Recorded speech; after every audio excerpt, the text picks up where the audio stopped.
என்னிடம் ஜோதிடம் கேட்க வந்த ஒரு பெண்மணி திருமணம் ஆகி 12 ஆண்டுகளாகுது, இன்னும் குழந்தை பிறக்கலை அப்படின்னு சொன்னான். நான் அவளுடைய ஜாதகத்தை பார்த்துட்டு, ஒரு அபார்ஷன் ஆயிடுச்சு அவனுக்கு, முதல்ல ஒரு குழந்தை உண்டா அபார்ஷன் ஆகிடுச்சான்னு கேட்டேன்.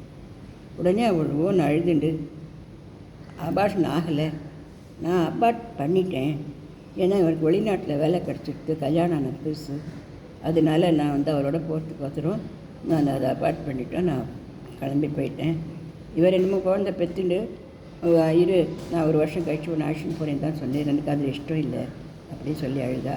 நீ கவலைப்படாத, அபார்ஷன் ஆகணும்னு இருக்கிறதுனால அபார்ஷன் ஆச்சு, மறுபடியும் உனக்கு இன்னும் ஒரு 3 மாதத்துக்குள்ளே நல்லபடியாக குழந்தை உண்டாக்கக்கூடிய சான்ஸ் தெரியுதுன்னு சொல்லி அனுப்பிச்சேன். அதே போலவே அவள் ஒரு 3 மாதத்துக்குள்ளே அவள் குழந்தை உண்டாயிட்டா, நல்லபடியாக பொண்ணு குழந்தையும் பிறந்தது. விஜயலக்ஷ்மின்னு பேர் வச்சு கொடுத்தேன் குழந்தைக்கு. எதுக்கு சொல்ல வரேன் அப்படின்னா, குழந்தை இல்லை அப்படிங்கிற கவலை யாரும் போட வேண்டாம். குழந்தை பிறக்கணும்னு இருந்தால் எப்படி இருந்தாலும் நம்ம நல்லபடியாக பிறக்கிறது.